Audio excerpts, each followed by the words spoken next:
Wake up, Lauren. My sister said it right after she dumped a full glass of ice water in my face, in front of 40 guests at my father's 60th birthday. No one moved. No one spoke. You could actually hear forks hitting plates, one by one. They were waiting for me to break. I didn't. I just wiped my face and looked at her like nothing had happened. Because in that moment, I wasn't embarrassed. I was making a decision, and they didn't know it yet. But that was the last time anyone in that room would ever look down on me. But that moment didn't come out of nowhere. To understand why I didn't react, you have to understand what that room had always been to me. I grew up in houses like that. Not this exact estate, but the same kind of rooms. Polished hardwood floors, long dining tables that could seat 20. People who spoke in measured tones and smiled like everything was always under control.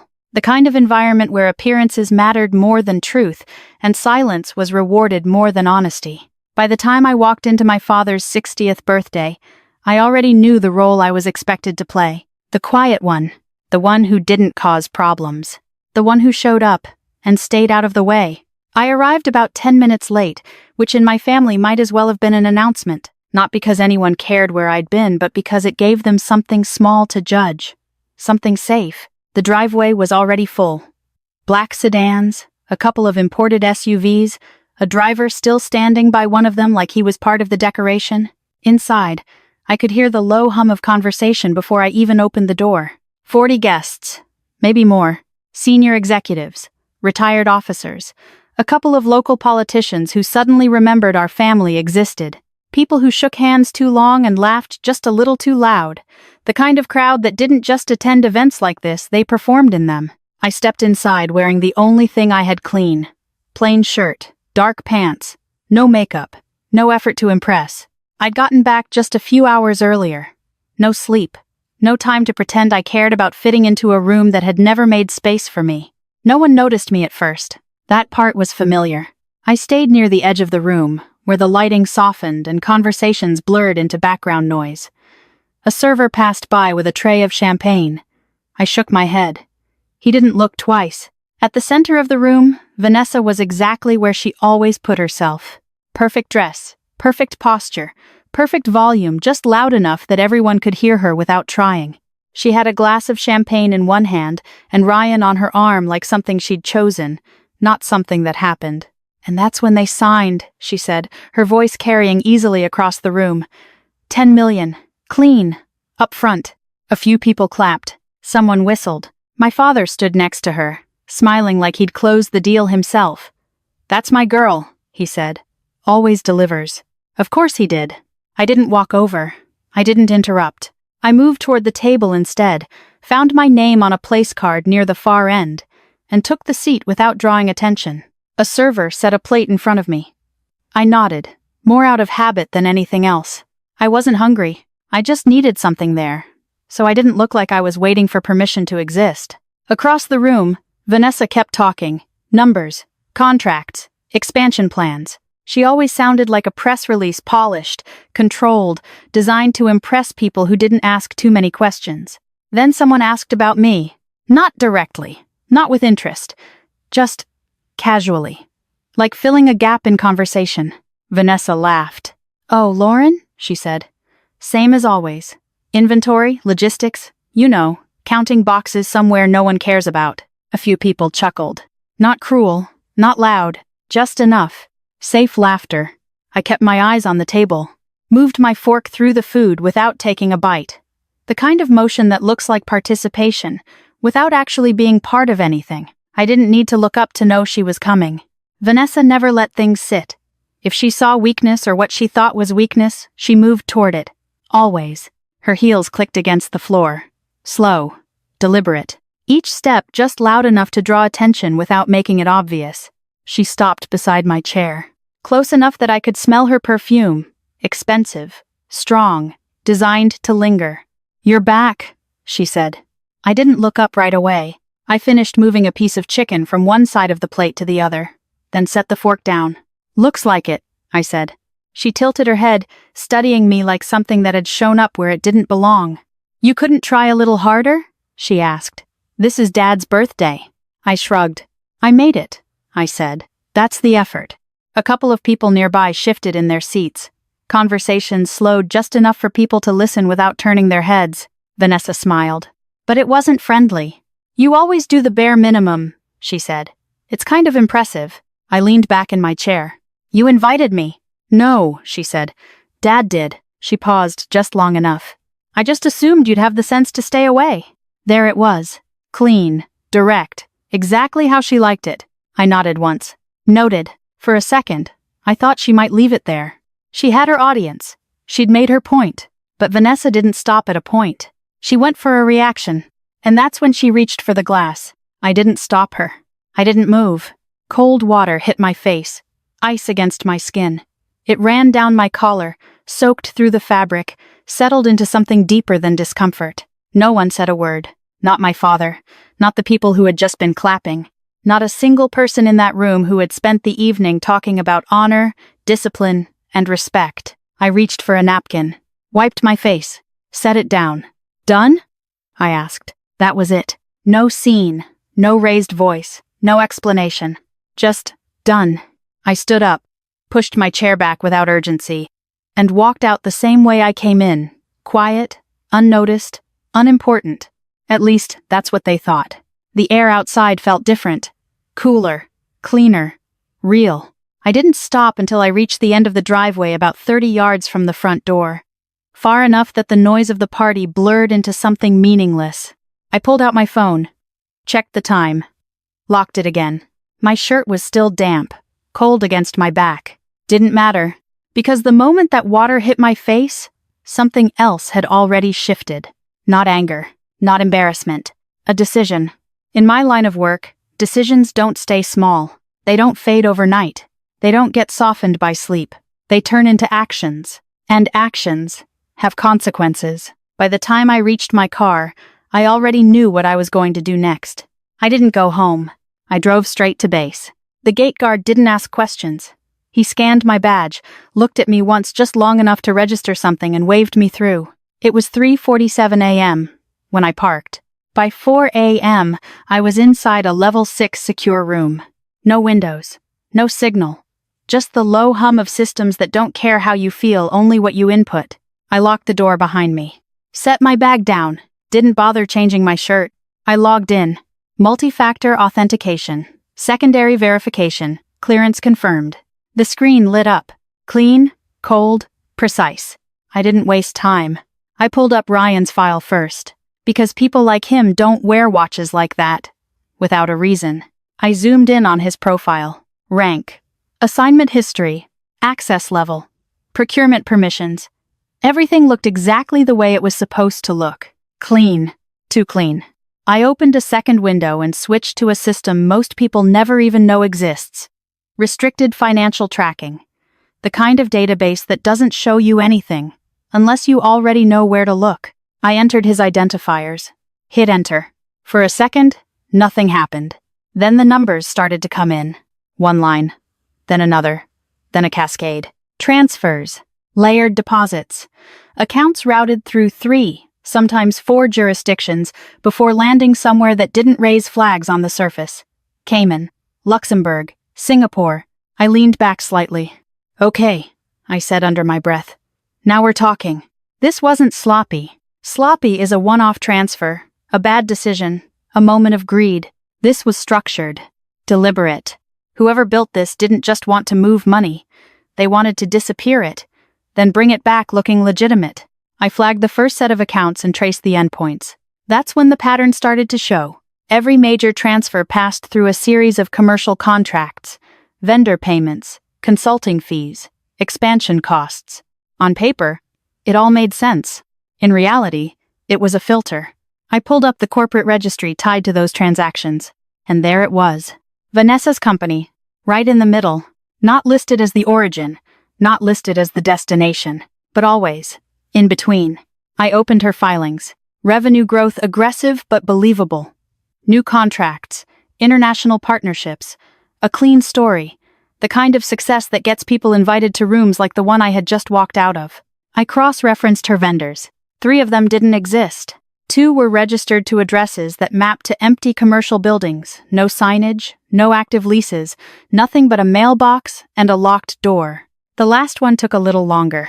When it came back, I sat still for a second. Foreign holding group. Flagged 6 months earlier. Under review for intelligence ties. Seriously, I said quietly. I moved to procurement logs. Ryan's clearance gave him access to mid-tier components navigation modules, drone-compatible positioning units, specialized circuit assemblies, not entire systems, just parts. Small enough to move without raising immediate concern. Valuable enough to matter. If they ended up in the wrong place, I pulled shipment records, matched them against authorization signatures. There it was. Several shipments marked as lost in transit, several reassigned mid-route. Several signed off with Ryan's credentials.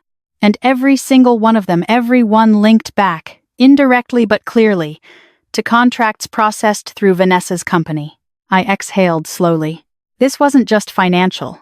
This was supply chain manipulation tied to restricted technology. Money laundering was the cover. Movement of assets. That was the objective. I opened a new folder. Started building the case. No assumptions. No emotion. Just data. Transaction logs, procurement discrepancies, vendor fraud, routing patterns, timestamp correlations. Each piece on its own could be explained. Together, they couldn't. Time didn't matter in that room. The system clock read 4:38 a.m., but it could have been noon, or midnight again. That's the thing about controlled environments, there's no outside reference.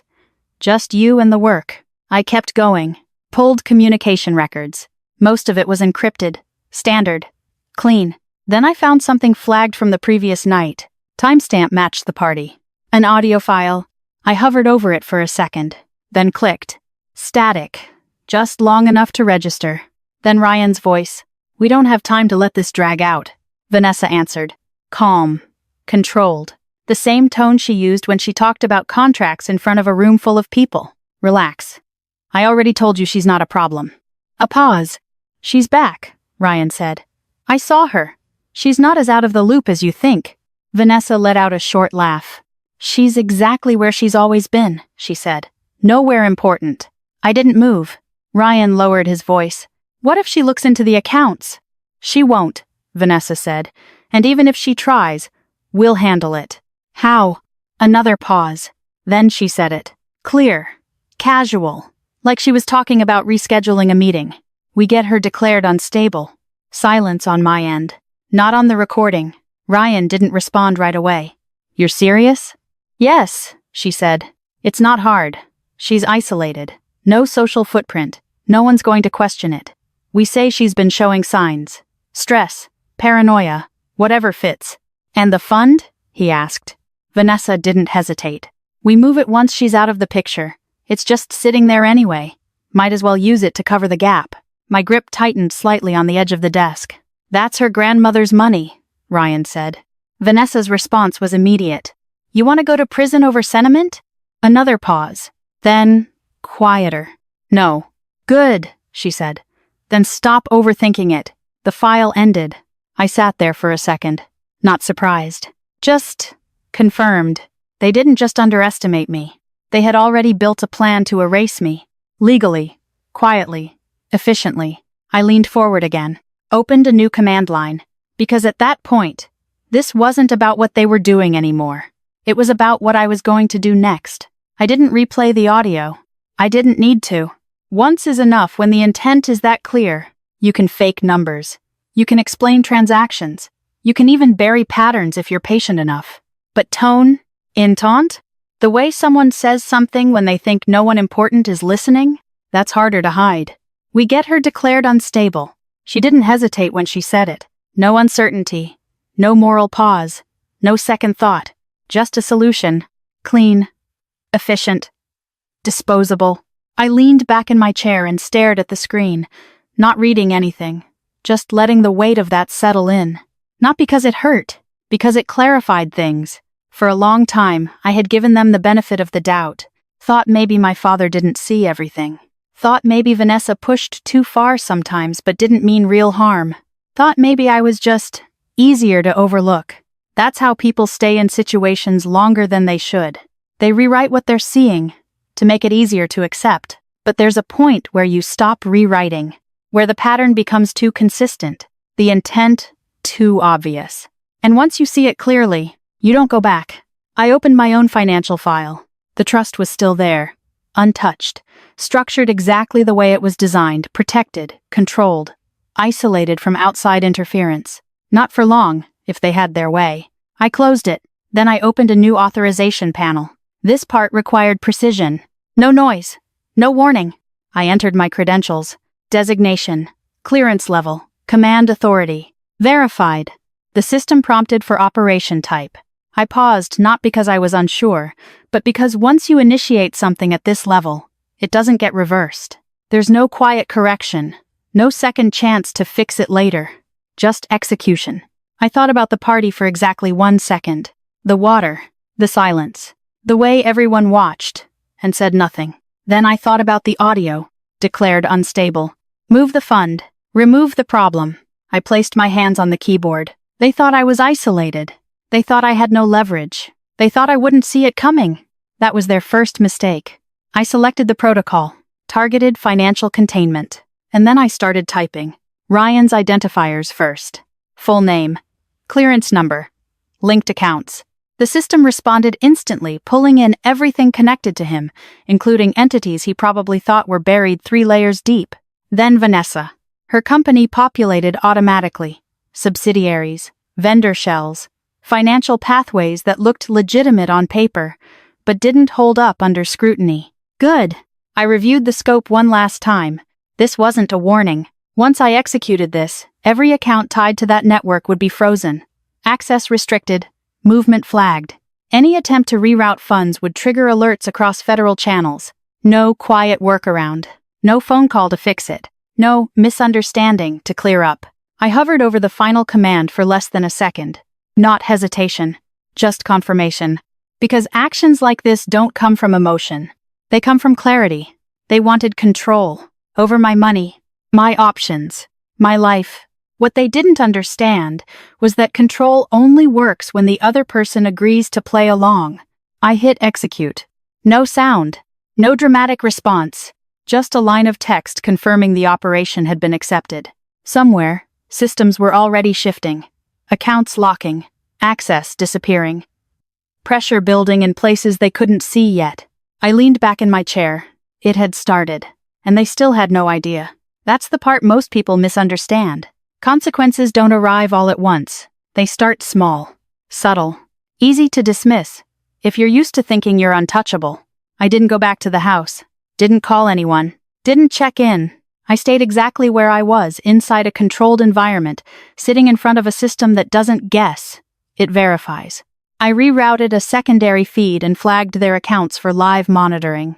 So when the first alert came in, I saw it in real time. Transaction attempt declined. Merchant. Luxury jewelry retailer. Amount. $50,000. Cardholder. Ryan Mercer. I leaned back slightly. Right on schedule, I said. I opened the transaction log. Black card. Of course, that card wasn't just payment, it was identity. Status. The kind of thing people like Ryan use to move through the world without friction. The system didn't care. Declined. I pulled up a limited security feed tied to the store's network. There they were. Vanessa at the counter, smiling at a ring like she'd already decided it was hers. Ryan next to her, relaxed, one hand in his pocket.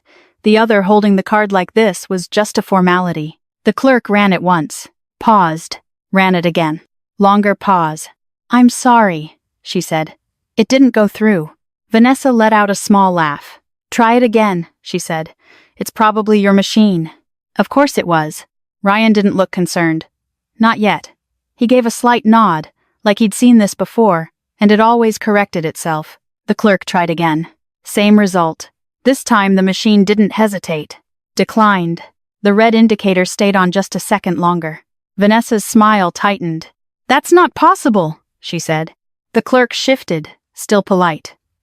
"Would you like to try another form of payment?" That's when Ryan reacted. He took the card back, glanced at it like it had personally failed him, then pulled out his phone. "I'll call the bank," he said. "Good choice." I opened the call intercept. He got through faster than most people ever would. Priority access. This is Ryan Mercer, he said. My card is being declined. Pause. His expression changed. Not dramatically. Just enough. What do you mean restricted? He asked. Another pause. No, he said. That has to be a mistake. I pulled the transcript as it updated. Sir, your account has been frozen under federal directive. We are not authorized to override this action. Silence. Ryan didn't respond right away. Federal? He repeated. Vanessa leaned in. What are they saying? He held up a hand to stop her. Who issued the directive? He asked. Pause. We cannot disclose that information. That's when it hit him. Not completely, but enough. He ended the call without saying goodbye. Vanessa grabbed his arm. What is it? She demanded. He didn't answer right away. Temporary issue, he said. Bad answer. She didn't buy it. Ryan, she said, sharper now. What did they say? He looked at her. Then he said it. Accounts are frozen. Silence. Even through the feed. You could feel it. Vanessa blinked once. That's not funny, she said. I'm not joking. She laughed. Short, forced. Okay, great, so we call someone and fix it. This happens. It's federal, he said. That slowed her down for about half a second. Then she pushed past it. Then it's a mistake, she said. They flagged the wrong account. You'll call someone higher up. Ryan didn't respond. Because he already knew. This wasn't a glitch. They left the store without the ring. No apology. No explanation. Just tension. And the beginning of pressure. I switched feeds. Vehicle tracking picked them up, heading toward base. Good. Because money is one thing. Access is another. The gate camera caught them as they pulled up. Standard protocol. ID check. CAC scan. Ryan handed over his card like he'd done 1,000 times before. The guard scanned it. Paused. Scanned it again. Then his expression shifted. Subtle, but real. He handed the card back. Sir, he said, your access has been suspended. Ryan stared at him. What? Your credentials are inactive, the guard repeated. I can't grant entry. Vanessa leaned forward from the passenger seat. This is ridiculous, she said. Do you know who he is? The guard didn't react. Yes, ma'am, he said, and I'm telling you his access is suspended. Ryan took the card back slowly. This is a mistake, he said. Yes, sir, the guard replied. You'll need to contact your command. Translation, not my problem. 2 military police officers stepped closer. Not aggressive. Just present. Message received. Ryan nodded once. Understood. They drove off. No shouting. No scene. Just pressure. Building. I leaned forward slightly as the next alert came in. Unauthorized access attempt logged. Good. They were starting to push. And when people start pushing, it means they're starting to panic. A few minutes later, Ryan's phone lit up. New message. Unknown sender. I intercepted it. You're being watched. Task force active. Command authority squad Commander Hayes. I watched his reaction. He read it once. Then again. His grip tightened around the phone. Vanessa noticed. What? She asked. He turned the screen toward her. She read it. Then laughed. Not nervous. Dismissive. Hayes? She said. What, like your unit? No, he said. This isn't random. She waved it off. Please, she said. This is scare tactics. Someone messing with you. Ryan didn't look convinced. Squad commander level isn't a joke, he said. Vanessa rolled her eyes. Relax, she replied. You're overthinking it. Then she added, almost casually, the only Hayes I know is my sister. She smirked. And she counts boxes for a living. There it was. The version of me they needed to believe. The version that made all of this make sense to them. I leaned back in my chair. Let the system keep running. They still thought this was temporary. Still thought this was something they could fix. They didn't understand yet. The system wasn't broken. It was working exactly as designed. And this wasn't the takedown. This was just the first signal. And they still didn't know how to read it. I unlocked the door before they even touched it. Not because I heard them knock. Because I knew they were coming. People like Vanessa don't sit with pressure. They move toward it. Fast, loud, certain they can still control the outcome if they get there first. The hallway outside my apartment was quiet. Neutral.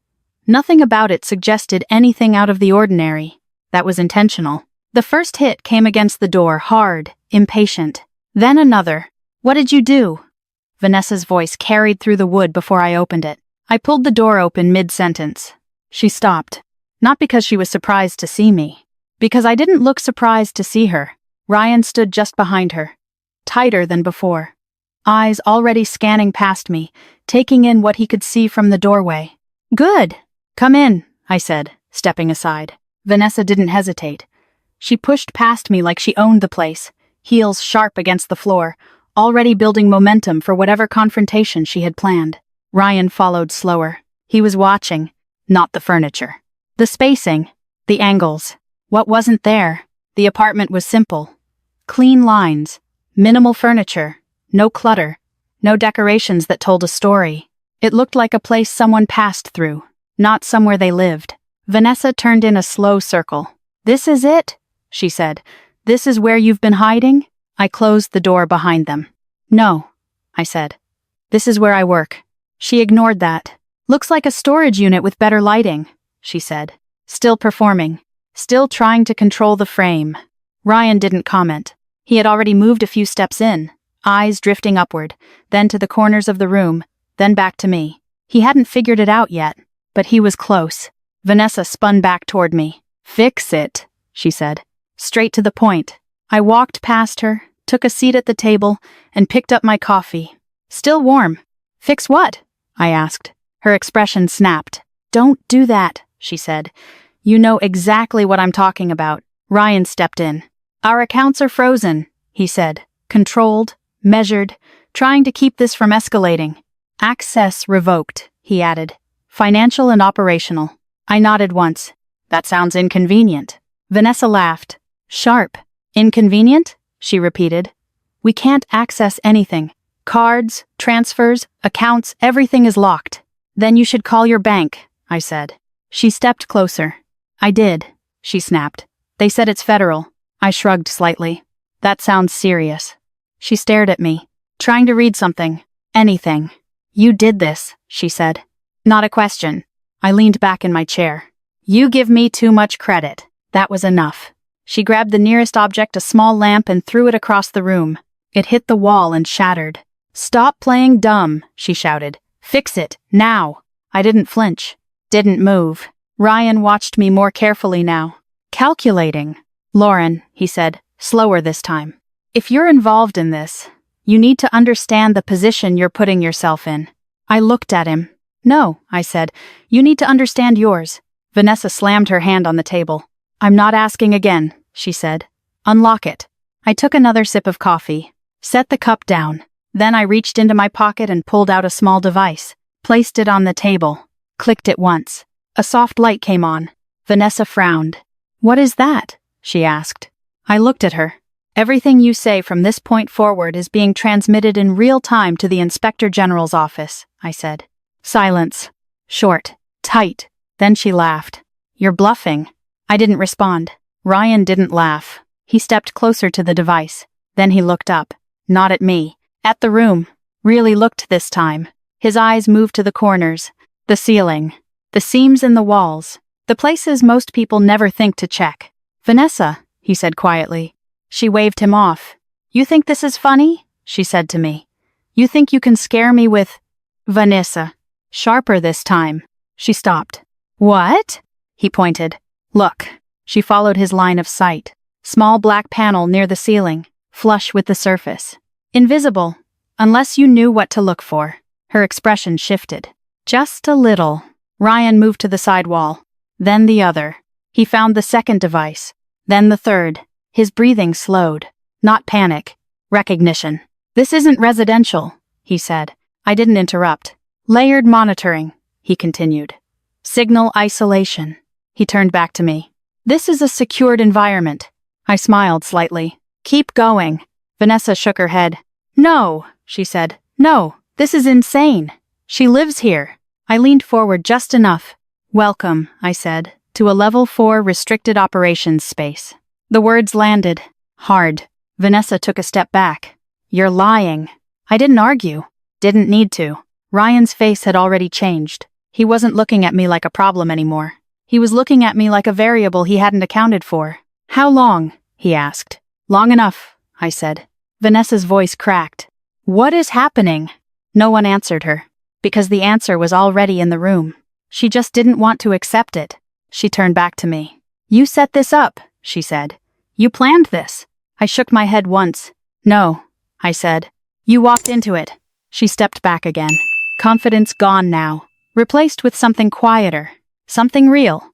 "What do you want?" she asked. I looked at her, then at Ryan. "I already have what I need," I said. That's when she snapped again, fear turning back into anger. She lunged forward, same move as the night before, same intention. This time, Ryan caught her wrist before it landed. "Stop." She yanked her arm back. "Don't tell me what to do." But she didn't try again, because now she understood something she hadn't before. This wasn't a room she controlled. Ryan's phone buzzed. He checked it. His face went still. "What?" Vanessa asked. He didn't answer right away. Then he looked at me. "Vehicles inbound," he said. I didn't react. Vanessa's eyes widened. "What vehicles?" Then they heard it. Outside. Tires on gravel. Fast. More than one. Doors opening. Voices. Controlled. Coordinated. Vanessa turned toward the door. For the first time since she walked in, she looked like she didn't want to be there. "I'm leaving," she said. She moved to the door. Hand on the handle. Paused. Looked back at me. Like she was waiting for permission. I didn't give it. She opened the door anyway. The sound outside got louder. Boots. Commands. Presence. Ryan stepped back slightly. No sudden movements. No panic. Just acceptance. Vanessa stood frozen in the doorway. Half in, half out. Not sure which side was safer. I picked up my coffee. Took one last sip. Set it down. Because whatever was coming through that door wasn't there to talk. The door didn't slam. It opened. Controlled. Clean. Like it belonged to them. Two agents stepped in first. Dark suits. No rush. No raised voices. The kind of presence that doesn't need to prove authority, because it already has it. "Stay where you are," one of them said. Not loud. Final. Vanessa froze. Ryan didn't move at all. Good instincts. I said, "Stay where you are," the agent repeated, just enough to remove any doubt that this was optional. Vanessa turned to me. "Call them off," she said. "Now." I didn't answer, because this wasn't my part to explain. Not yet. Ryan slowly raised his hands, just enough to signal compliance. Not enough to look dramatic. "We're not resisting," he said. Smart. Vanessa didn't follow. "This is illegal," she snapped. "You can't just walk into someone's home like this." One of the agents glanced at her. "Ma'am," he said calmly, "you're currently inside a restricted federal operations space. You don't have standing to make that argument." That slowed her down. "Not for long. My father is Colonel David Hayes," she said quickly. "Make a call. You'll see how fast this gets fixed." The agent didn't react. "Have a seat," he said. She didn't. Ryan leaned closer to her. "Sit," he said quietly. This time, she listened. Barely. She dropped into the chair like it had offended her. Ryan sat beside her. Still composed. Still thinking. I stayed where I was. No reason to move. No reason to speak. A few minutes passed. No one rushed. That's how you know it's real. When people aren't scrambling, they're certain. Vanessa reached for her phone. "I'm calling Dad," she said. Ryan didn't stop her. He wanted that call too. She dialed. "Put it on speaker." He picked up on the second ring. "What is it?" my father said. I could hear the irritation in his voice. The assumption that whatever problem this was, it was beneath him. "Dad," Vanessa said, her tone shifting instantly softer, urgent. "We have a situation."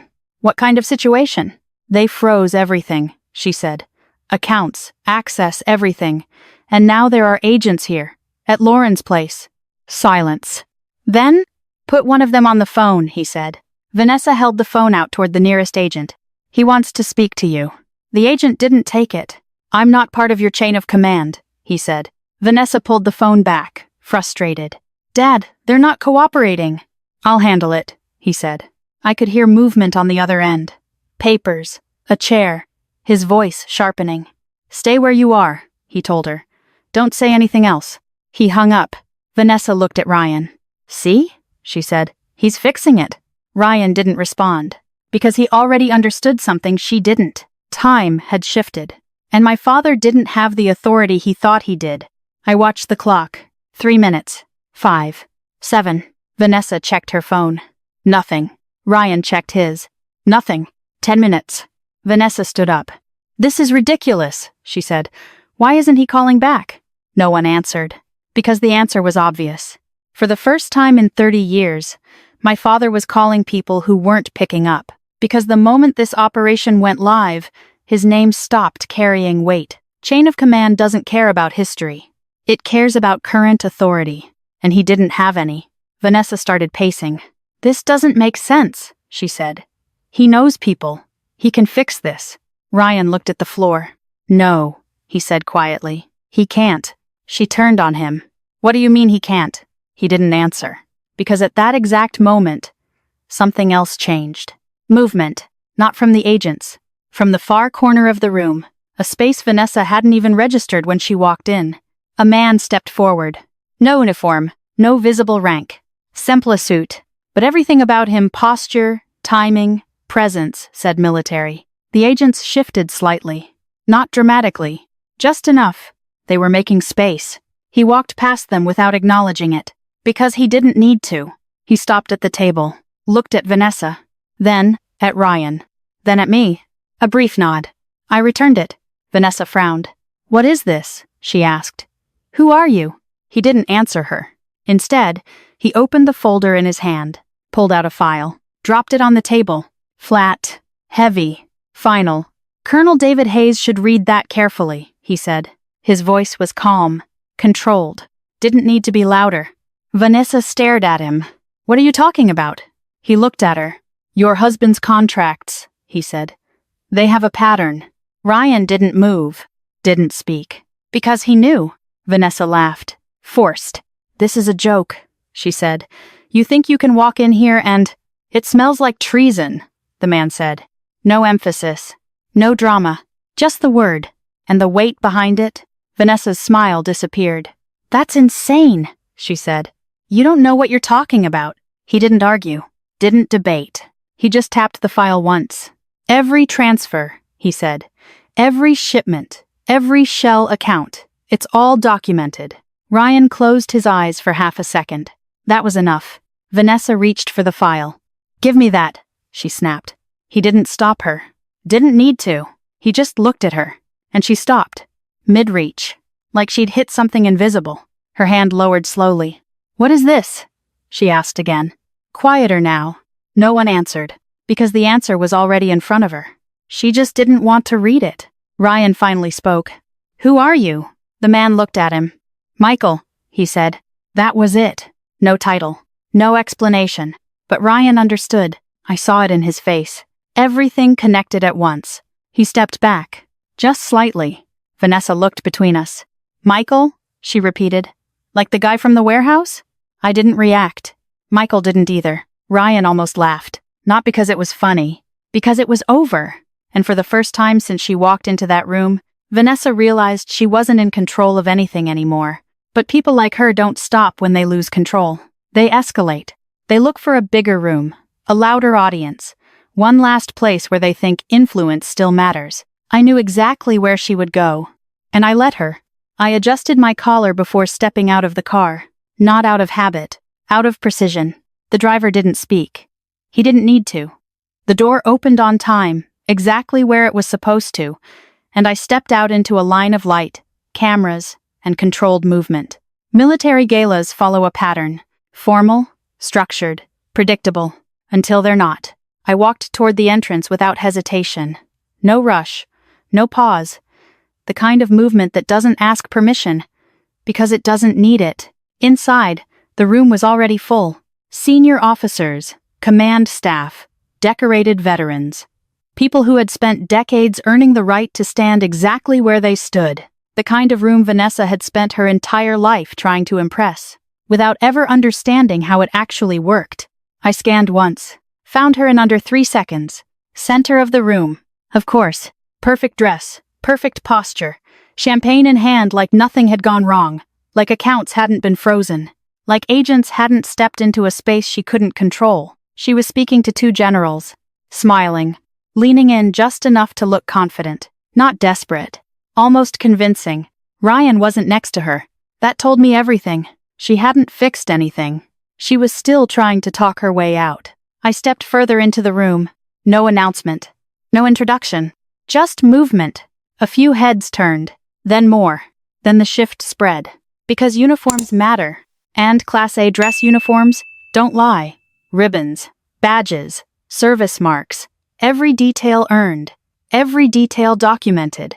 No one in that room needed context. Vanessa noticed last. She was mid-sentence when the energy changed. People weren't looking at her anymore. They were looking past her. At me. She turned. And froze. For a second, she didn't recognize what she was seeing. Because it didn't match the version of me she had built in her head. Then it clicked. Her expression shifted. Confusion. Then disbelief. Then something sharper. She moved toward me. Fast. Like proximity could fix this. "What are you doing here?" she said, loud enough to carry. Of course it was. I didn't answer. I kept walking. She stepped directly into my path. Blocking. Still trying to control the frame. "You don't belong here," she said. "This is a restricted event." I stopped. Looked at her. Not angry. Not amused. Just neutral. That made it worse. She laughed. Short. Sharp. "What wearing that makes you someone now?" she said. "Where did you even get that uniform?" I didn't respond. Behind her. Movement. Subtle. Coordinated. The room was already adjusting. She didn't see it. She was too focused on performing. "Security," she called out. "Can someone remove her? She's not supposed to be here." No one moved. Not a single person. She turned. Irritated. I said, "That's when it happened." The first officer straightened. Then the second. Then the third. Then all of them. Chairs shifted. Boots aligned. And in one clean, synchronized motion, step. Heels struck the floor. Sharp. Controlled. The sound echoed across the entire room. Vanessa stopped talking. Because that sound wasn't random. It was recognition. Respect. Authority. And it wasn't for her. Every officer in that room snapped to attention. Facing me. Not the stage. Not her. Me. Vanessa looked around, trying to understand what she was seeing. Her mouth opened slightly. No words came out. I didn't move. Didn't acknowledge it. Because this wasn't about reaction. This was protocol. And protocol doesn't adjust for confusion. She took a step back. Just one. Like the ground shifted. Then another. The glass in her hand trembled. Still trying to process. Still searching for an explanation that made sense. There wasn't one she could accept. Not in real time. Then the final piece dropped. The stage lights shifted. A figure stepped up to the podium. Michael. Same calm presence. Same controlled posture. Different context. This time, the entire room saw him. And understood exactly who he was. He didn't rush. Didn't raise his voice. Didn't need to.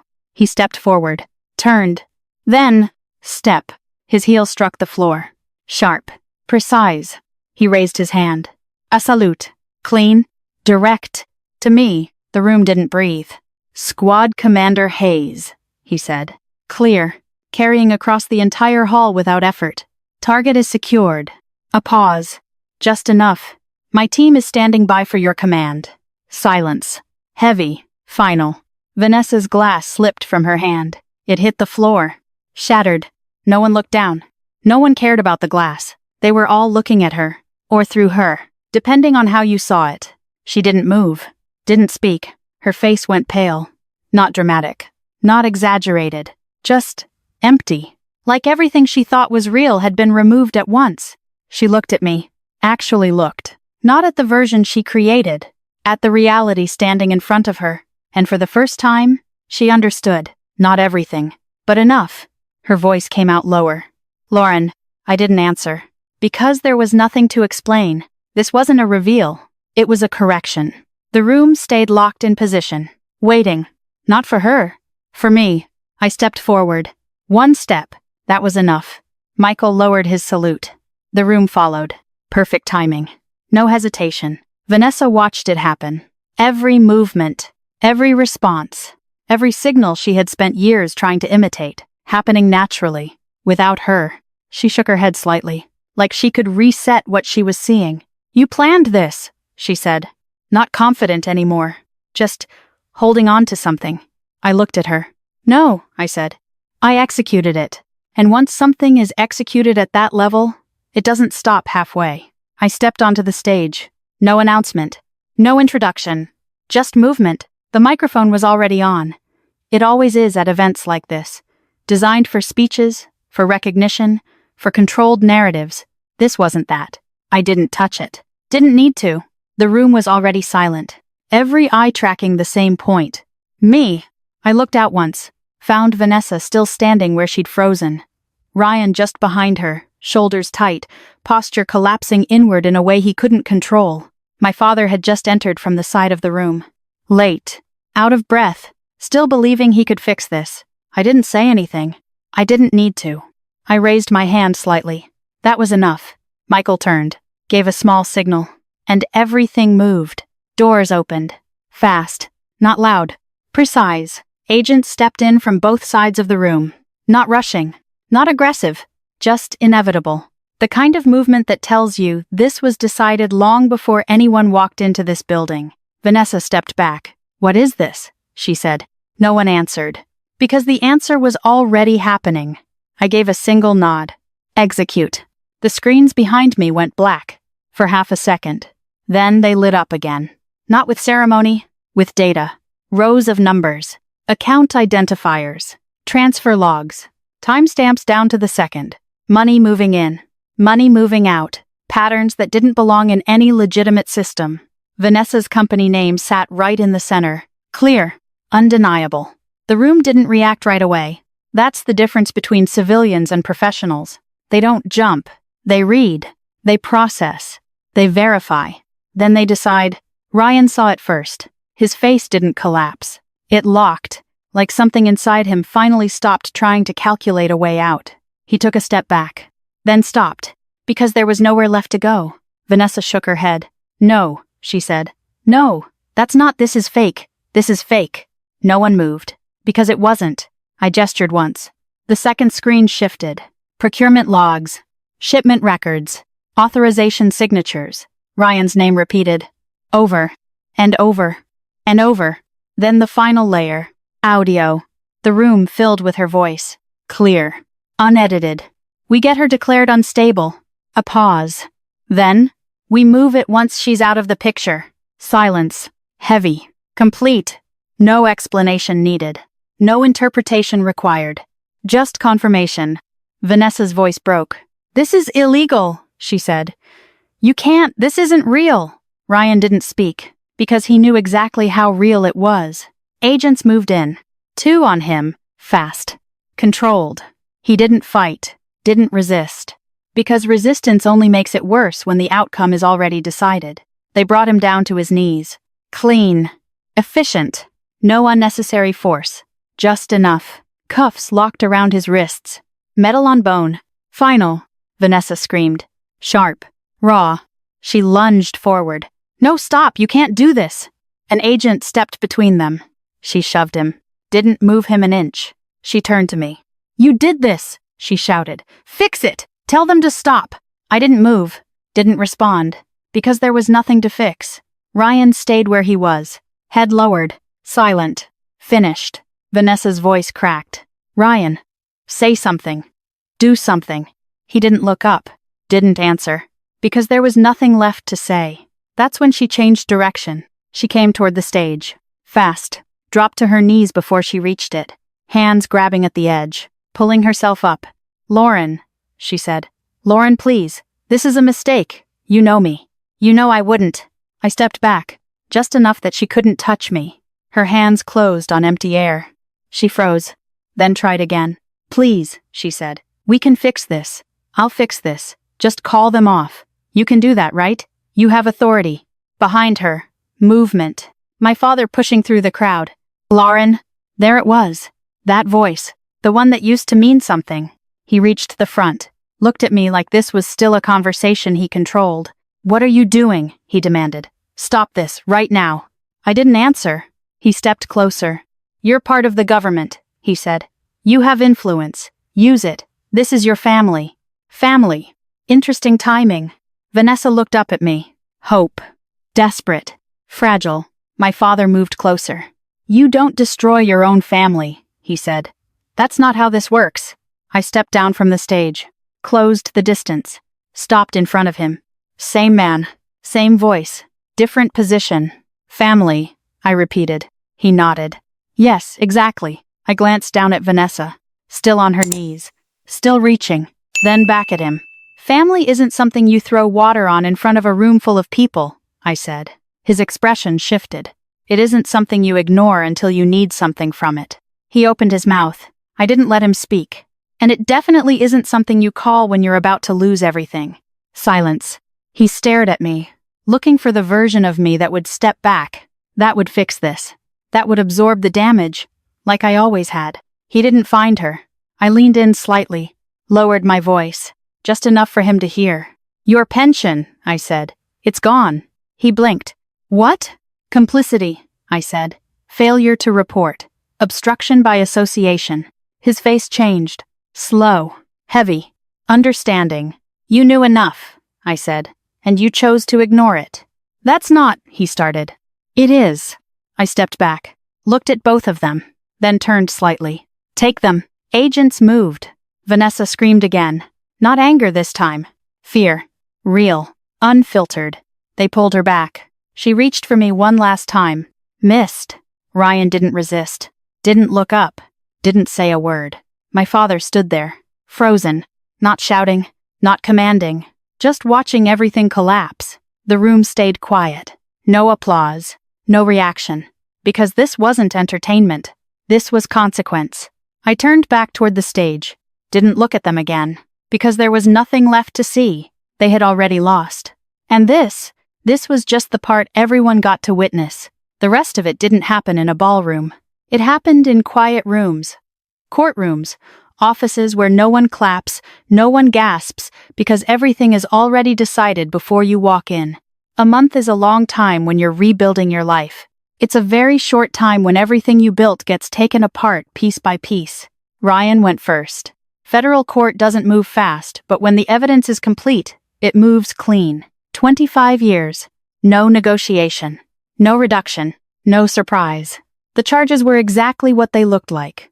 Unauthorized transfer of restricted technology, foreign distribution, financial laundering, tied directly to operational risk. He didn't argue much, didn't try to outsmart it, because at that point, there was nothing left to argue. Vanessa held on longer. Of course she did. People like her don't collapse quietly. They try to manage perception until the very end. Statements, lawyers, denials. None of it worked. Her accounts were gone. Her company was gone. The version of her that people respected, gone. What was left was a case file. 10 years minimum, maybe more, depending on how much she kept talking. And my father, that part didn't make headlines. No courtroom, no cameras, just consequences. Internal review, financial audits, quiet decisions that don't need to be announced to matter. The house was gone. Assets reassessed. Benefits revoked. Pension terminated. He moved into a small rental on the edge of the city. No staff. No events. No one calling him Colonel like it still meant something. That's the part people underestimate. It's not the loss of money that hits the hardest. It's the loss of identity. I didn't go see him. He didn't call. For once, we both understood the situation clearly. It was over. I stayed focused on work. New assignments. New rotations. Different priorities. The kind of life where what you do matters more than what people think you are. Cleaner, simpler, better. And then one day, I saw them again. It was late afternoon, just outside the Pentagon. The kind of gray sky that doesn't fully commit to rain until it does. I had just stepped off the curb when I noticed them across the street. All three, standing there. No umbrellas, no cars, no sense of direction, just waiting, like they didn't know where else to go. I stopped. Not because I was surprised, because I wanted to decide what this moment was going to be. Vanessa saw me first. Of course she did. She always notices opportunity even when there isn't one. Lauren, she called out. Her voice was different, lower, unsteady. I didn't respond. I crossed the street anyway. Not fast, not slow, just direct. By the time I reached them, the rain had started. Light at first, then steady. The kind that soaks through if you stand in it long enough. Vanessa stepped forward, closer than she should have. Lauren, please, she said. We need to talk. I looked at her. Not angry. Not cold. Just finished. There's nothing to talk about, I said. My father stepped in. We made mistakes, he said. We know that. But this doesn't have to end like this.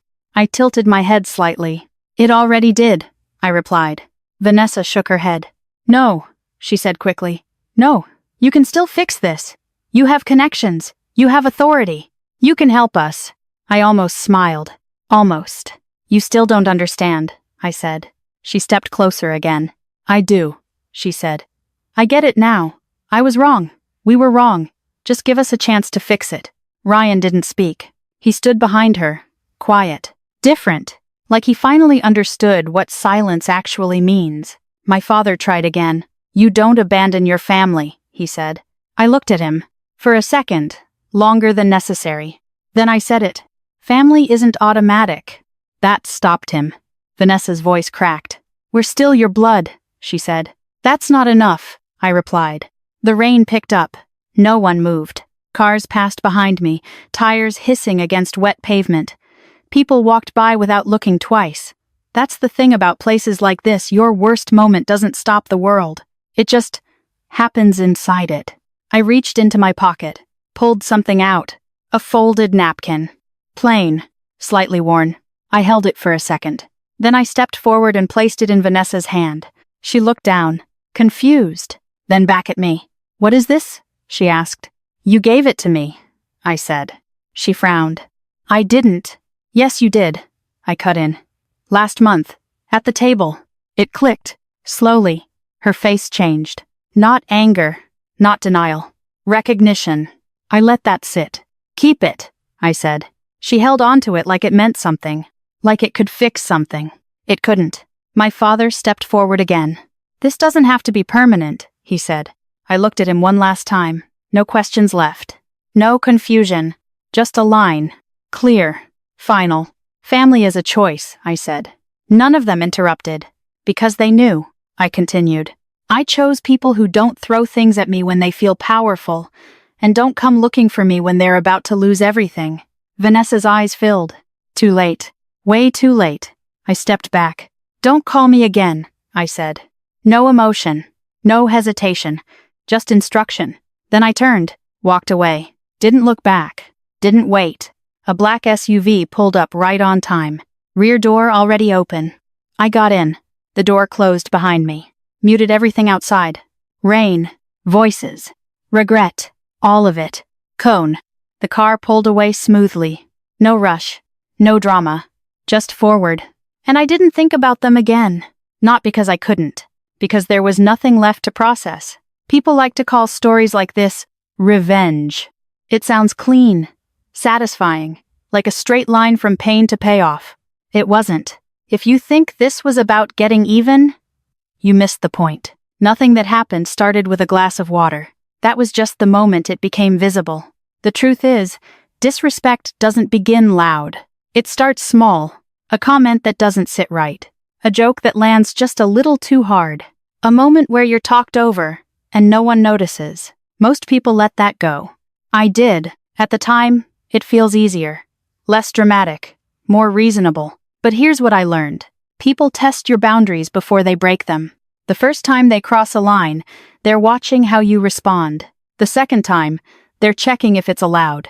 The third time, they've already decided it is. After that, it's not their behavior anymore. It's your standard. That's the first lesson. The second one is harder for most people to accept. Silence is not weakness. It's strategy. At that party, I didn't argue. I didn't defend myself. I didn't try to win in that moment. And to most people, that looks like losing. It isn't. Because reacting emotionally in the wrong environment gives control away. That was her space, her audience, her narrative. Anything I said would have been used against me. So I didn't play the game. I changed the environment. That's something most people get wrong. They focus on how to respond instead of where to respond. Power isn't about reacting fast. It's about choosing the moment that matters. The third lesson came later. People show you who they are early. You just don't want to believe it. For a long time, I thought my father didn't understand what was happening, that he was misinformed. that maybe he'd see it eventually. He wasn't. He chose, and it wasn't me. That realization doesn't hit like anger. It lands quiet, heavy, final. Because once you see someone clearly, you can't go back to the version you hoped they were. A lot of people stay stuck there, rewriting reality to make it easier to accept. He didn't mean it. She was just stressed. They'll change. Maybe, maybe not. But the version of someone you wish existed isn't the same as the one standing in front of you. That's the rule. Accept what people show you, not what you hope they are. The fourth lesson isn't comfortable, but it's necessary. Financial independence isn't about money. It's about control. They didn't want my money because they needed it. They wanted it because it gave them leverage. If they controlled my resources, they controlled my options. Where I lived, what I did, how I moved. That's not rare. It happens every day. In families, in relationships, in careers. If someone controls your stability, they influence your decisions. So the goal isn't just to make money. It's to remove dependency. Because independence gives you one thing most people don't have: the ability to say no. And mean it. The last lesson? Most people misunderstand revenge. Real revenge isn't loud. It's not emotional. It's not about hurting someone the way they hurt you. It's structural. I didn't yell. I didn't fight. I didn't try to break them. I built a case. I gathered facts. I waited. And when it mattered, I acted. That's not dramatic. It's effective. Because emotion burns out. Structure doesn't. So, if you're thinking about getting even with someone, don't. Focus on positioning yourself instead. Make better decisions. Build stronger systems. Create distance. Because the most powerful outcome isn't watching someone fall. It's reaching a point where they don't matter anymore. That's where I am now. Not stronger overnight. Not perfect. Just clear. And once you see things clearly, you don't move the same anymore. Real strength isn't loud, it's controlled. Sometimes the most powerful response is not reacting in the moment, but choosing when and where to act with clarity. This story reminds us that people reveal their true character early. We just ignore it because it's uncomfortable. Boundaries matter, and if you don't set them, others will define them for you. Financial independence isn't about wealth, it's about freedom to make decisions without pressure. In the end, it's not about revenge, but about reaching a place where disrespect no longer has power over your life. That's where peace and real control begins.